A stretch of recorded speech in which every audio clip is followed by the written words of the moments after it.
Hello amazing and beautiful people, कैसे हैं आप सब। उम्मीद करता हूं कि खुश होंगे और अपनी लाइफ में आगे बढ़ रहे होंगे। मैं भरत, और आज मैं आप लोगों के लिए कोई टॉपिक नहीं लेके आया हूं। मैं लेके आया हूं लॉ ऑफ अट्रैक्शन का फंडा, जिससे हम थोड़े से हताश हो चुके हैं, थोड़े से परेशान हैं कि यार चीज़ें वर्कआउट क्यों नहीं कर रही हैं, कि कहाँ पे हम लैकिंग कर रहे हैं। तो इसके बारे में हम बात करेंगे, और यकीन मानिए अगर आप इसको एंड तक देखेंगे ना, आपकी आंखें खुलेंगी और आपको पता चलेगा कि हाँ, मुझे कहाँ पे प्रॉब्लम आ रही है अपनी लाइफ में, मैं क्यों मैनिफेस्ट नहीं कर पा रहा। लेकिन वीडियो स्टार्ट करने से पहले ना, मैं आप लोगों को एक चीज़ बताना चाह रहा हूँ कि 30 डेज़ का जो मैजिकल कोर्स है वो ऑलमोस्ट रेडी होने को है। उसकी अनाउंसमेंट मैं 16 जून तक कर दूंगा, और वो पेड कोर्स रहेगा। बिकॉज़ मुझे काफ़ी ज़्यादा मैसेजेस आ रहे थे काउंसलिंग और सेशन के रिगार्डिंग, बट फ़िलहाल मैं कोई भी काउंसलिंग या सेशन नहीं लेना चाह रहा। तो मैं वो कोर्स रेडी कर रहा हूँ। अगर किसी को अपनी लाइफ चेंज करने के लिए एक डायरेक्शन चाहिए तो वो डेफिनेटली उस कोर्स को ले सकता है। अदरवाइज़ मैं तो चाहूँगा कि आप लोग फ्री में सीखने पे बिलीव करें। तो चलिए वीडियो स्टार्ट करते हैं। 2006 के आसपास ना एक बुक आई थी द सीक्रेट, और एक मूवी भी रिलीज़ हुई थी इंग्लिश में और हिंदी में, अगर आप लोगों ने देखी होगी। तो उसमें बहुत ही प्यारा कंसेप्ट बताया गया था कि आस्क, बिलीव और रिसीव। बहुत ही सिंपल कंसेप्ट था कि आपको एक इमेजिनेशन करनी थी, विजुअलाइजेशन करना था, और आप अपना कोई उसमें विजन बोर्ड लगा सकते हैं। तो बहुत छोटी छोटी चीज़ें उसमें बताई थी, लेकिन बहुत ही ज़्यादा पावरफुल थी। और आपने एक चीज़ और नोट की हो ना उस मूवी में, तो बड़े हंसते हुए चीज़ें थी। एक इंसान था जिसकी लाइफ थोड़ी परेशान थी, थोड़ा डिप्रेशन में था या एंजाइटी में था। देन वो अपनी लाइफ को स्विच कर लेता है बेसिक इस कंसेप्ट से। अगर आपको याद होगा, अपने दिमाग पर थोड़ा जोर डालिए। ये बात मैं आपसे इसलिए कह रहा हूँ बिकॉज़ जब उस बुक में इतना सिंपल वे में हमें बताया गया था, लेकिन उसके बाद हमने इसको इतना कॉम्प्लिकेटेड कर दिया। ढेर सारी टेक्निक्स लगाकर, ढेर सारी अफर्मेशंस लगाकर हम लगा रहे हैं एक के बाद एक टेक्निक। हम बैठे हैं डेस्परेट होकर रिज़ल्ट के लिए। और वो क्यों बैठे हैं? क्योंकि हमें इसका कंसेप्ट समझ ही नहीं आया। हमें पता ही नहीं चला कि ये एक्चुअल में एंजॉय करने के लिए था, लेकिन हमने इसको टेंशन बना दिया। मैं छोटा सा एग्जांपल देता हूँ आप लोगों को कि अगर आपको याद हो ना, बचपन में अगर आप खेलने जाते थे या झूला झूलने जाते थे या दोस्तों के साथ खेलने जाते थे, क्या आपके अंदर एक्साइटमेंट थी उस टाइम पे जाने की कि दोस्तों के साथ खेलना है, कि झूला झूलने को मिलेगा? या फिर आप टेंशन में थे कि यार दोस्तों के साथ खेलने जाना है, कि यार झूला झूलना पड़ेगा, कैसे होगा? चलो एक्साइटेड तो हूँ, लेकिन झूला झूलना है, दोस्तों के साथ खेलना है। अब आपको हंसी आ रही होगी कि यार कैसे बोल रहा है सामने वाला इंसान ना। तो मैं सेम चीज़ आपको बताना चाह रहा हूँ कि लॉ ऑफ अट्रैक्शन सेम उस झूला झूलने की तरह ही है, सेम अपने दोस्तों के साथ खेलने की जैसा ही है लॉ ऑफ अट्रैक्शन। इसको एंजॉय करना चाहिए, लेकिन हमने बहुत सारा इसको कॉम्प्लिकेटेड बना दिया। अब कॉम्प्लिकेटेड क्यों बनाया, वो चीज़ मैं आपको बताता हूँ। कि हमने इसमें डाल दे बहुत सारी मेडिटेशंस डाल दी, ठीक है, बहुत सारी टेक्निक्स डाल दी, हमने इसमें सोल अवेकनिंग का कंसेप्ट डाल दिया, हमने इसमें स्पिरिचुअलिटी का कंसेप्ट डाल दिया, और इसको हमने एक ऐसी डिश तैयार कर दी। अब समझ नहीं आ रहा है कि ये जा किस साइड रही है, कि ये स्पिरिचुअलिटी की साइड जा रही है या लॉ ऑफ अट्रैक्शन की साइड जा रही है। हमें भगवान में बिलीव करना है, खुद में बिलीव करना है, किस में बिलीव करना है हमें पता ही नहीं है। हमारी फीलिंग होती रहती है चेंज। कभी हम गॉड को मानने लग जाते हैं, कभी हम सोचते हैं कि सब कुछ हमारे अंदर है, कभी हमें लगता है इन टेक्निक्स के बीच में सब कुछ है या इस एनर्जी के बीच में सब कुछ है। आज के बाद आपको कोई तकलीफ़ नहीं होने वाली। मैं सारे कंसेप्ट को धीरे धीरे करके आपको समझाऊंगा। लेकिन जितने कंसेप्ट हैं लाइक स्पिरिचुअलिटी के ऊपर और आपका सोल अवेकनिंग के ऊपर, या छोटे छोटे जो ये कंसेप्ट्स हैं ना, इनके बारे में डिटेल्ड में वीडियो बनाऊंगा। लेकिन अभी मैं सिंपल सा आपको समझाता हूँ। देखिए, ये जो हम करते हैं ना, स्पिरिचुअलिटी की अगर हम बात करते हैं, तो एक्चुअल में इसका जो मीनिंग होता है ना, वो होता है कि खुद को जानना, खुद की इनर सोल को पहचानना, अपने आप को टाइम देना, अपनी जो इतनी टेंशन भरी ज़िंदगी है ना, उसमें से अपने सारे टेंशन्स को, सारी एंजाइटी को साइड पे रख के अपनी सोल के साथ और उस एनर्जी के साथ एक कनेक्शन बनाना। तो ये कंसेप्ट है स्पिरिचुअलिटी का। और एक चीज़ और मैं बताता हूँ, हमारे माइंड को ना पसंद ही नहीं है कि हमें कोई बहुत सिंपल चीज़ मिल जाए और हम उसको एक्सेप्ट कर लें। कि हम ह्यूमन है ना, जो हम बचपन से क्या सोचते आए हैं या देखते आए हैं कि हमें बड़ा हार्ड वर्क करना पड़ेगा, बड़ी मुश्किल से चीज़ मिलेगी, आसानी से तो मिल नहीं सकती। आसानी से मिलती है तो उसके पीछे कोई ना कोई रीज़न होगा, कुछ ना कुछ झोल-मोल होगा। ये सारी चीज़ें हमारे माइंड में बैठी हुई हैं। इसलिए ना एक सिंपल 3 वर्ड का कंसेप्ट था जो आस्क, बिलीव और रिसीव वाला ना, हमने उसकी खिचड़ी बना के रख दी है। अगर आप चाहें ना अपनी लाइफ़ में सिर्फ़ इन 3 चीज़ों के साथ अपनी लाइफ़ को चेंज कर सकते हैं, अगर आपके अंदर एबिलिटी है या वो कैलिबर है। लेकिन अब मैं बताता हूँ बाकी चीज़ें हम क्यों फ़ॉलो करते हैं। लाइक इतनी सारी टेक्निक्स हैं, इतनी सारी अफ़र्मेशंस हैं, मेडिटेशन है, ये क्यों फ़ॉलो की जाती है। अब मैं आपको उसका रीज़न भी बताऊँगा।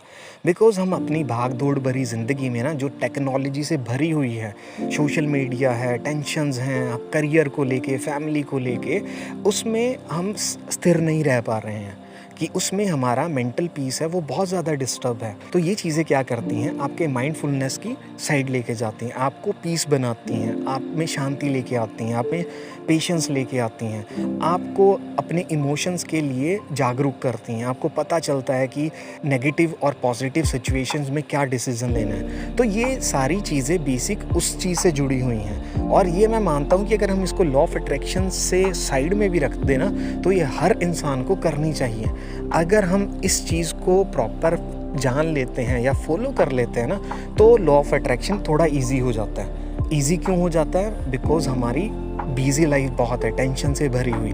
अदरवाइज़ आप चाहें तो सिर्फ 3 वर्ड्स का कंसेप्ट है और उससे अपनी ज़िंदगी को मैजिकल वे में चेंज कर सकते हैं। अगर हम मेडिटेशन करते हैं या टेक्निक्स लगाते हैं, वो सिर्फ अपने सबकॉन्शियस माइंड की प्रोग्रामिंग के लिए करते हैं, उसकी रीप्रोग्रामिंग के लिए, अपने आप को एक कामनेस के लिए करते हैं, अपने आप को शांत करने के लिए करते हैं, ताकि जब हमारा दिमाग शांत हो ना, हम उस चीज़ को ईज़िली अट्रैक्ट कर पाएँ, अपनी लाइफ में मैनिफेस्ट कर पाएँ।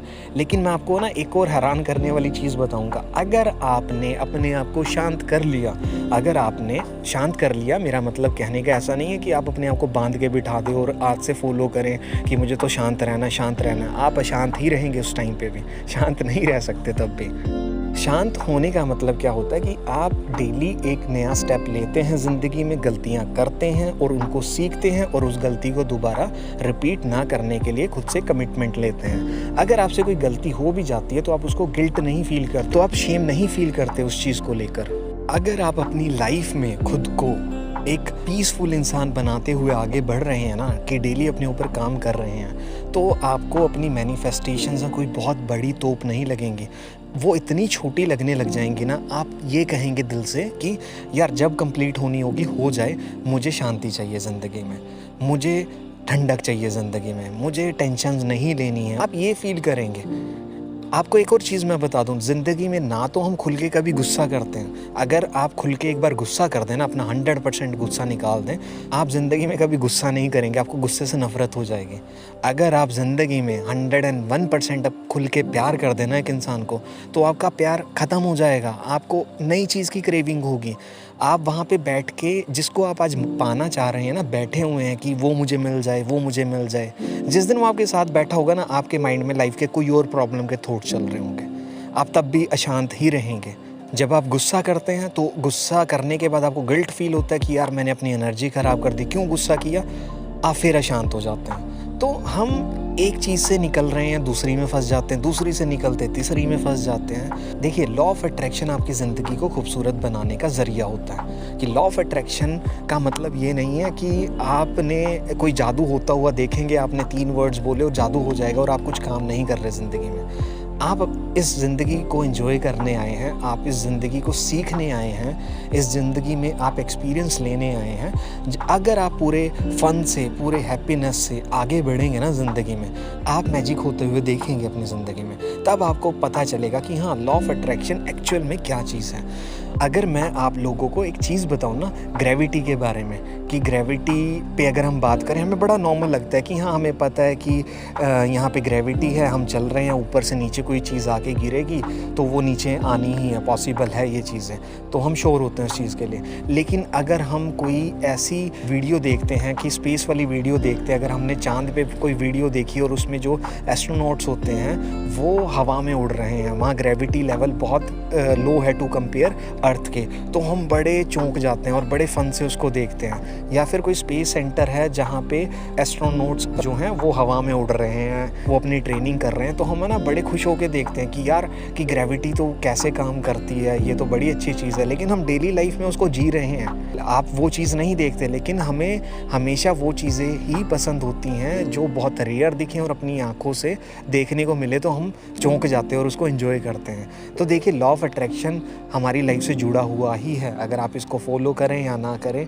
आपकी लाइफ में होनी ही है चीज़ें, आपके थॉट्स काम करेंगे उसी डायरेक्शन में। अगर आप कॉन्शियसली इसको फॉलो करते हैं तो आप बहुत ईजी बना लेंगे लॉ ऑफ अट्रैक्शन की जर्नी को, और इतने एंजॉय से चलेंगे ना अपनी ज़िंदगी में कि आपको दूर दूर तक इतनी चीज़ों में फंसने की ज़रूरत नहीं होगी। मैं आपको सिंपल सा एक फंडा बताना चाहता हूँ कि आप आस्क, बिलीव, रिसीव, ये 3 चीज़ों से अगर अपनी लाइफ को चेंज करना चाहते हैं तो आप बहुत ईजिली कर सकते हैं। कोई महाभारत का युद्ध नहीं है ये कि आपको ना समझ आए। लेकिन जो बाकी की चीज़ें हैं जो इससे जुड़ी हुई हैं, मेडिटेशन टेक्निक्स, मैं अगेन रिपीट कर देता हूँ, ये आपको शांत बनाती हैं और आपको आपकी मैनिफेस्टेशंस को अचीव करने में हेल्प करती हैं। तो दोनों को कॉम्प्लिकेट बनाकर खिचड़ी मत बनाएं, इसको एंजॉय करें जितना हो सकता है। मैं कहता हूँ कि आप जब इसको एंजॉय करने लगेंगे ना, और जब आप इसको उस छोटे बच्चे की तरह लेंगे जो अपने दोस्तों के साथ खेलने जाना चाहता है, उसको बड़ी एक्साइटमेंट होती है खेलने के लिए, तब आप फील करेंगे कि यार ये तो बहुत ही ज़्यादा लाजवाब चीज़ है, इसने तो आपकी लाइफ को खुशियों से भर दिया। और उस टाइम आपको फील होगा कि यार लाइफ में ना शांत रहना, खुश रहना और एंजॉय करना ज़्यादा इम्पॉर्टेंट है आपकी मैनिफेस्टेशन से, क्योंकि मैनिफेस्टेशंस तो आज नहीं कल कंप्लीट हो ही जाएंगी, बिकॉज आपके थॉट्स हैं वो उसको बहुत ईजिली आप तक पहुंचा देंगे। तो अपना फोकस है ना लाइफ में सीखने पे कीजिए, अपना फोकस लाइफ में चेंज करने पे कीजिए, अपना फोकस लाइफ में अपने आप को एक बेटर इंसान बनाने पे कीजिए। अपना फोकस आप जब करेंगे एक राइट डायरेक्शन में तो आप बहुत ज़्यादा चेंजेस होते हुए देखेंगे। तो मैं उम्मीद करता हूँ आज का टॉपिक आप लोगों को पसंद आया होगा। तो इतना ही कहूँगा कि लाइफ में आगे बढ़ते रहें, हंसते रहें, मुस्कुराते रहें, और आपके खूबसूरत चेहरे से स्माइल बिल्कुल नहीं जानी चाहिए। चलिए, टेक केयर।